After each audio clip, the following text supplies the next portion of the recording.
शीतल सपारिया का जन्म दक्षिण मुंबई के आलीशान घर में एक प्रसिद्ध व्यावसायिक परिवार में हुआ।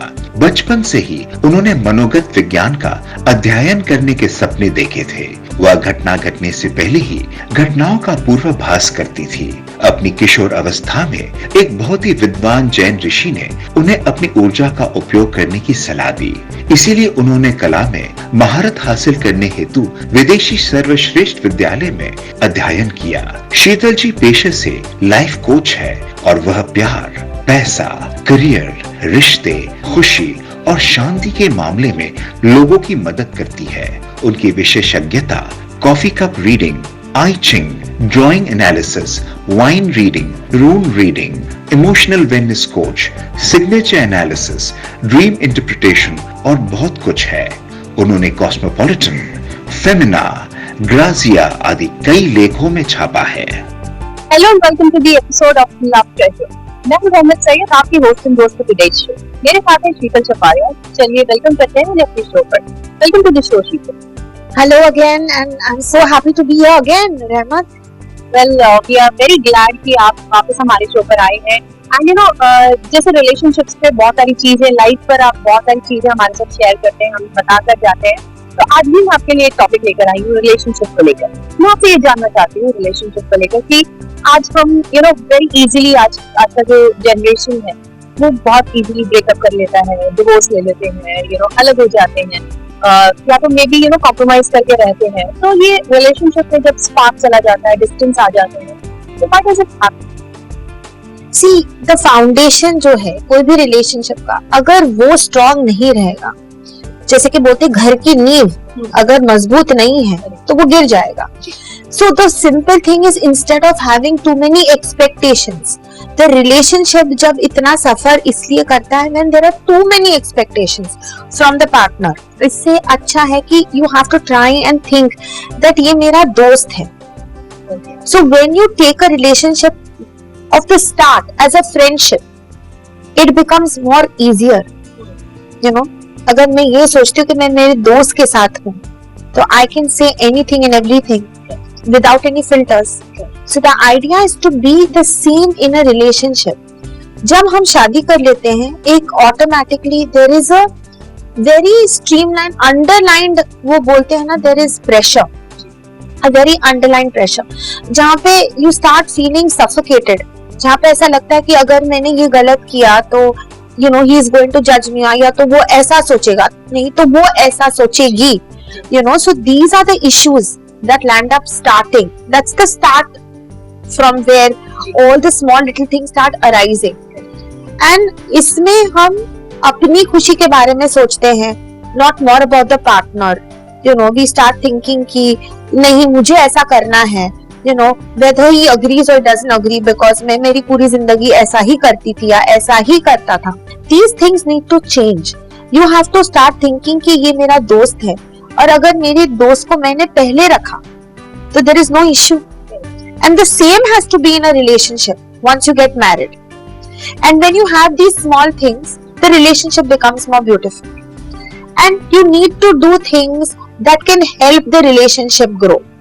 In an individual life, when both of you are working, आजकल के दौर में the girl and the boy both are working because they've studied so much, they have their own career paths. और अगर नहीं भी है, even if the guy is working and if you are a housewife, you still have a lot of different responsibilities as a housewife, and there are so many things that you have to look into. So when your partner comes, it's a good idea to compliment each other, talk to each other. जो बोलते हैं ना, दिल खोल के बात करना है। अगर कुछ चीज अगर आपको अच्छी नहीं लग रही है और आपको ऐसा लग रहा है कि ये सफोकेटिंग हो रहा है, या तो मेरे को इस चीज से नफरत होगी, या तो आई डोंट लाइक दिस, तो moment that thought comes in your mind, और उस बीच को अगर हम बड़ा नहीं करके उसी वक्त या तो आफ्टर अ डे और टू अगर हम बैठ के अपने पार्टनर के साथ दिल खोल के बात करें कि मुझे ये इश्यूज है, and I would like to try to come to terms कि हम कैसे इस चीज को दोनों साथ में मिलके इसको सॉल्व कर सकते हैं, then it becomes a very beautiful thing where the partner also feels responsible. you know, against this relationship, thinking that, you know, I'm also involved, she's involving me or he is involving me into his personal life, thinking I'm so important. So that factor of, you know, keeping that person important and still sharing your thoughts and building the small steps together, that is the beauty of the whole thing. So इसमें, you know, to try and cook together, कहीं ना कहीं कभी ऐसा लगता है कि बहुत 2 वीक इतने स्ट्रेसफुल गए हैं, वे his work hours have been delayed or late, और आपको कहीं लग रहा है कि if he is coming home but you are not being able to give time because आपकी कुछ schedules, you know, ज्यादा लंबे हो गए हैं.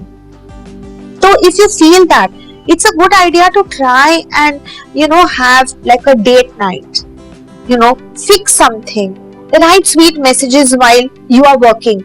जैसे गर्लफ्रेंड बॉयफ्रेंड होते हैं या फ्रेंड होते हैं, that factor should never die. You know, just to say, hey, how are you? What's happening? How is your day going? You know, तुमने खाना खाया या, you know, क्या हो रहा है? Just wanted to know. Or make his favorite meal. Or make his favorite meal or his or her favorite meal. Or try to do the work together instead of thinking कि ये इसकी responsibility है, इसे करना है. घर, it doesn't mean that it's only a woman's area. You know, thinking that, you know, if she's worked so many hours and वो बाहर से काम करके आई है, so it's a good idea to give her a helping hand. या तो अगर वो बहुत थक के आया है, तो it's a good idea कि, you know, उसको पूछ ले कि मैं तुम्हारा सर दबा दूंगा, तो, you know, can I give you a short massage? Can I help you? Is there any way कि मैं कुछ तुम्हारे लिए कर सकूं?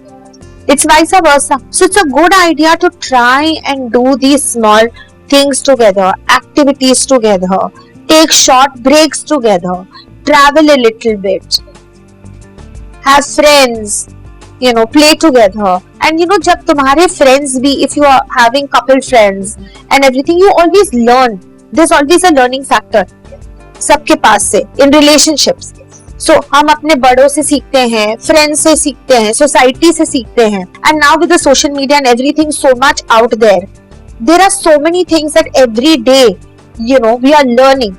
So it's a good idea to try and learn together. कोई किताब, you know, start reading together, discuss on that. Even if you're seeing some serial, it's a good idea to have your opinion. Think what your partner feels of that opinion. You know, so this keeps the spark on in a relationship, which is the most important thing, that it doesn't turn into a boring relationship and turns into a stagnant thing. शीतल, आपने बहुत सारी चीजें हमें relationships के बारे में बताई कि I think you know, we start taking our partners for granted कि वो हमारे लिए करेंगे. So I think very important point which you shared with us कि expectations हमें नहीं रखनी चाहिए. At least हम अपनी duties खुद कर लें, तो you know, we will not expect a lot from the partner. It's very easy to say, but I think वो daily routine अगर हम बना लेंगे तो that would help, right? And also I would like to know कि arranged marriage जब होती है तो you know, the relationship is very different. Love marriage जब होती है तो relationship is very different. So what would you say on this? It is a simple thing. When it's a love marriage, already you adjusted to your partner. You already know कि उसके likes और dislikes क्या है. In the other way round, you are getting to know the person. You still have to learn about the likes and dislikes. So there is a lot of difference in both the situations. So when it is a arranged marriage situation, the idea is कि it's a good thing कि slow जाओ. Try and give some more time to understand your partner, because there is so much more to the partner, because कितना कुछ अभी समझना बाकी है. And in a love marriage, because you already know that you know what you are getting into and you are well prepared with his temper tantrums or you know his issues or his work lifestyle. So somewhere you are more prepared, and when you are more prepared, then the idea is that when you get into that kind of a relationship, you know, you can't start nagging or thinking कि I want to change him or change her, because this is exactly what you saw before you got into a relationship, जो आपको पता था पहले से. So idea है कि जब मुझे पता है कि मेरा पार्टनर, you know, उसकी लाइफ ऐसी है या उसके काम करने का तरीका ऐसा है and his working hours इतने लंबे हैं, तो फिर बाद में एक्सपेक्टिंग कि अब वो चेंज हो जाए, that's not possible and that's not fair. So the idea is कि वहाँ पे we have to like try and you know be again as a friend and understand and you give in to all those kind of small things. And जैसे ही आप respect किसी को देते हो, the opposite person will automatically give you the same respect. So it's a win-win situation in this kind of a state. And in the other one, where it's more of an arranged marriage situation, where slowly things are opening up, you have to be extremely patient and give that person a chance, क्योंकि वहां पे आपको chance देना पड़ेगा, क्योंकि you are not prepared कि what is his lifestyle, what is his surrounding, what are his likes, what are his dislikes. So वहां पे समझने के लिए instead of overthinking, overanalyzing, it is a good idea कि take a break. सोचो कि अगर वो ऐसा कर रहा है तो या ऐसा कर रही है तो शायद उसके पीछे कोई कारण होगा जी. So try and figure these things out. Try and be a friend and talk things. I think आपने पहले भी कहा है कि कम्युनिकेट करो, एंड ये शायद हर रिलेशनशिप का एक फाउंडेशन है, एक बेस है कि जितना हम कम्युनिकेट करेंगे उतनी चीजें शायद अच्छी होती है. But what if a partner is aggressive and one is silent, तो अग्रेसिवनेस और वो साइलेंस वर्सेस किस तरह से हम हैंडल करें? You have to set boundaries. अगर आपको पता है कि आपका पार्टनर अग्रेसिव है, idea is to try and see कि वो चीज आप ट्रिगर ना करें जिससे the aggression becomes too much. But at the same time it cannot be कि आपके रिस्पेक्ट के ऊपर जाके ये हो रहा है. So you have to set boundaries कि जहाँ पे आपको ऐसा लगे कि ये कुछ ज्यादा ही हो रहा है, where it is killing your inner self, या आपका जो रिस्पेक्ट है वो चला जा रहा है, या तो आपको ऐसा लग रहा है कि it is becoming abusive or it is becoming too stressful and you can't take it, then the idea is to draw a line out there and explain to your partner कि we need to communicate in different ways because this is not working out. There are times के हम एक conversation चालू करते हैं ये सोच के कि we will try to come to some solution, पर कई बार ऐसा होता है कि in a heat of an argument हम एक दूसरे की बात सुनना ही नहीं चाहते हैं, बिकॉज हमने हमारा दिमाग बना चुके हैं कि मैं ही सही हूँ और मेरी तरफ से या मेरे तरफ से मुझे लगता है कि मेरा पॉइंट बहुत वैलिड है. So when you are having that thought process and आप उस आर्गुमेंट में चले जाते हो, तो आपको हमेशा ऐसा लगेगा कि the other person is not hearing you, पर वो सुनेगा ही कैसे, क्योंकि ऑलरेडी आप मन बना चुके हो कि यू आर राइट. तो यहाँ पे instead two people talking together और फिर आवाज बढ़ती है and then the body language changes and it becomes extremely ugly and aggressive.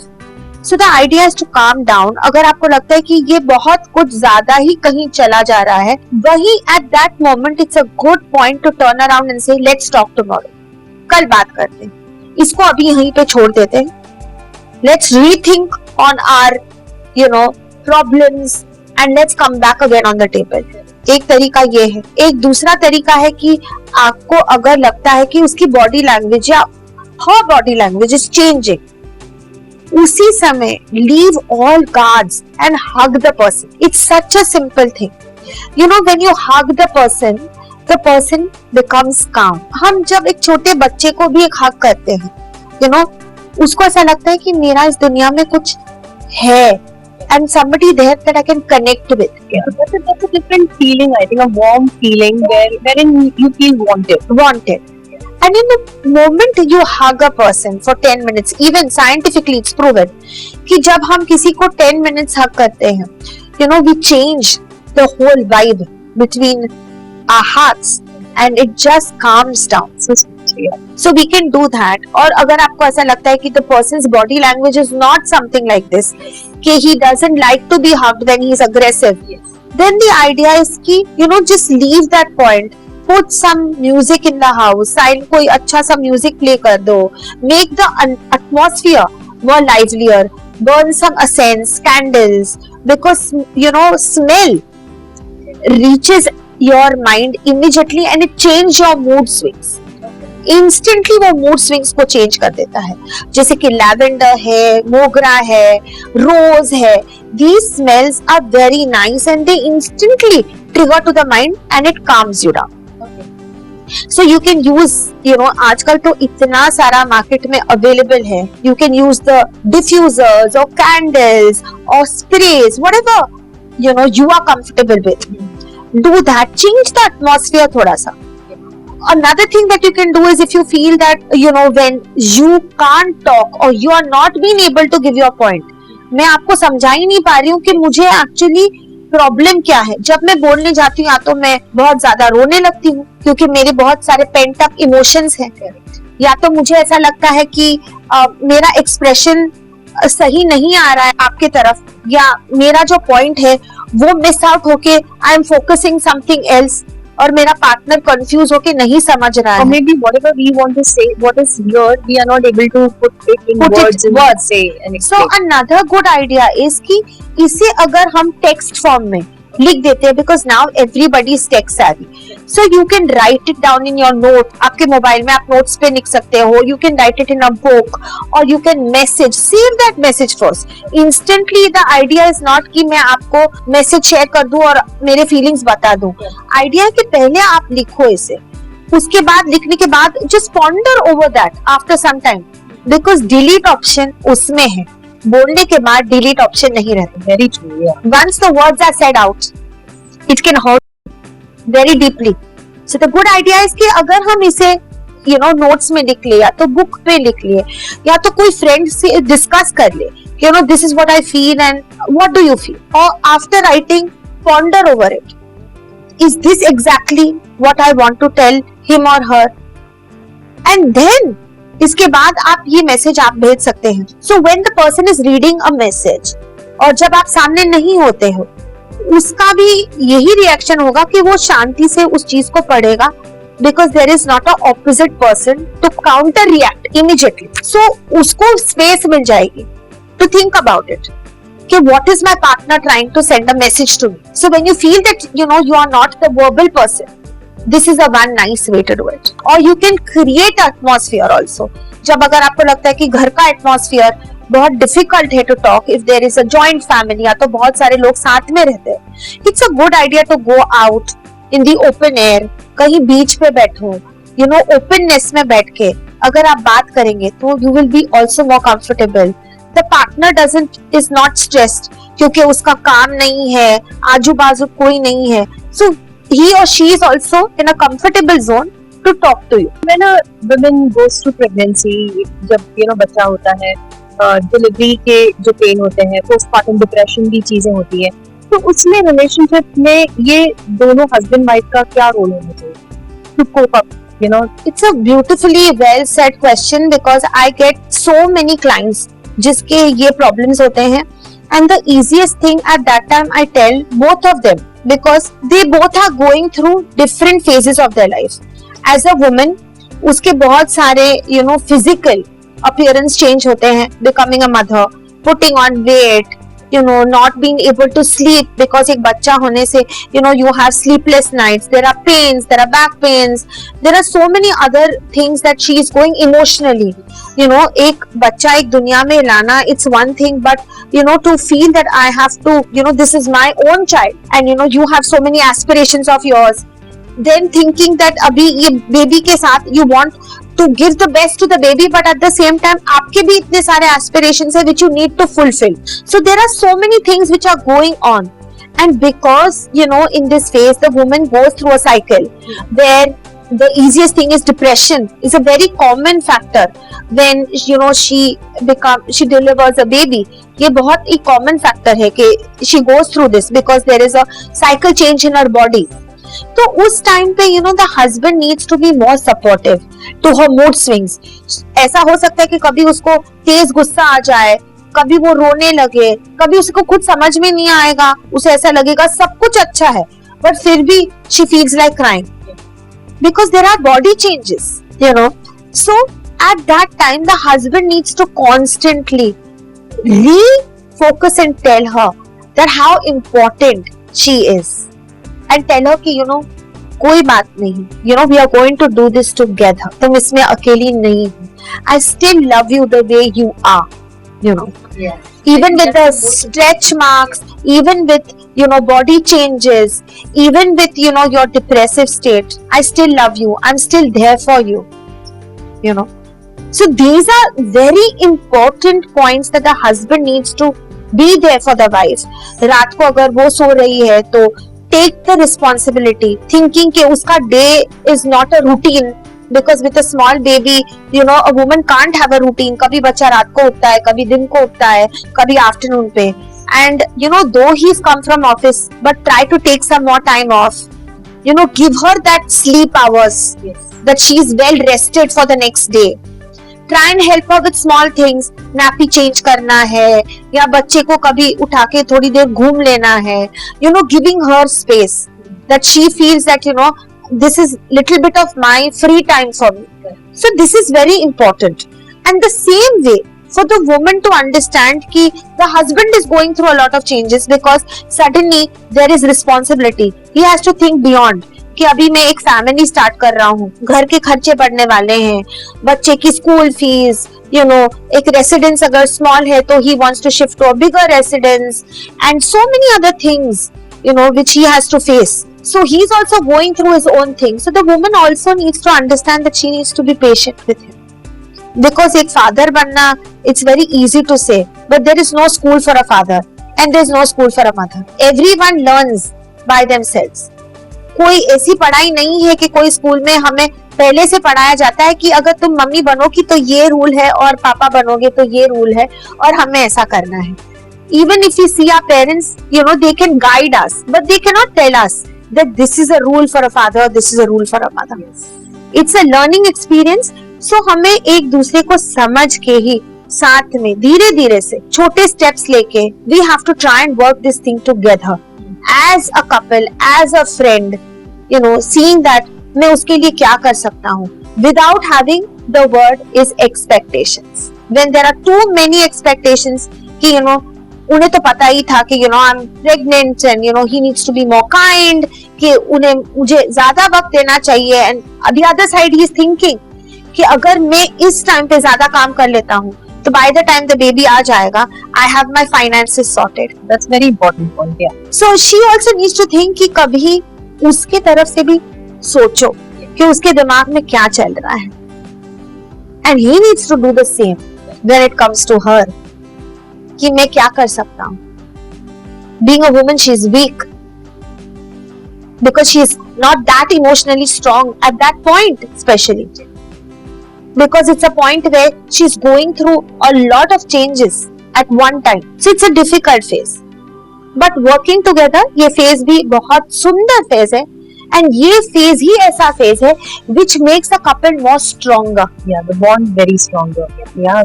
and the family also bonds beautifully at this time because we land up valuing each other। so this is the small things that we need to ensure at this time। ये बहुत सारी जो छोटी छोटी चीजें आप हमें बता रहे हैं you know ये एक्चुअली हमें पता होती है बट आई थिंक जब जिंदगी में हम इसको फेस करते हैं we tend to forget these things and you know फिर वो एक्सपेक्टेशंस जैसे आपने कहा वो एक्सपेक्टेशंस रखना शुरू करते हैं दो हम अपनी खुद की शायद ड्यूटीज नहीं करते बट एक्सपेक्ट जरूर करते हैं कि ये तो हमारे लिए होना चाहिए। So that's a lesson for us and very important points shared। So before we wind up, do you want to share any tip on relationship? I feel the basic needs to be strong। when the base is strong and the basic, as I said, the small things which matter, you know, we look at the larger picture, उसके बदले अगर हम छोटी चीजें पर ध्यान देते हैं, it works out very well। like you know I tell people कि just start from as small as कि मैं अगर ऑफिस से आता हूँ I need to hug my wife for 10 minutes। let's start from such small things। you know I will make it a point कि मैं मेरे husband के साथ in a week I'll try to have dinner at least thrice a week together, or at least make it a point कि Sunday पे हम as a family start eating together। you know the family that eats together grows together। you know so that is so important। try and cook together, try and do courses together, help each other। these are the small fine tips that you know make a relationship wonderful। and जब भी ऐसा लगे कि you know you can't tackle it alone, या तो बहुत सारे negative thoughts आ रहे हैं, because sometimes it can happen कि एक पर्सन को बहुत सारे नेगेटिव थॉट्स आ सकते हैं, it's a good part to try and take help from your friends, from your peers, or somebody who's more lived in a relationship for a longer time and more experienced। you know hearing that you know, every person has different experience, but they have something to teach us. कुछ ना कुछ उसमें से बहुत छोटी या बड़ी बात सीख मिल सकती है हमें. So try and take all those things and try and work this out कि ये मेरा relationship है and I need to put my 100% out, you know, without any expectation, and it's going to work out beautiful. Well, thank you, Sheetal, once again. Thank you, viewers, for watching us. I hope आप लोगों ने भी enjoy किया होगा. Thank you. Thank you.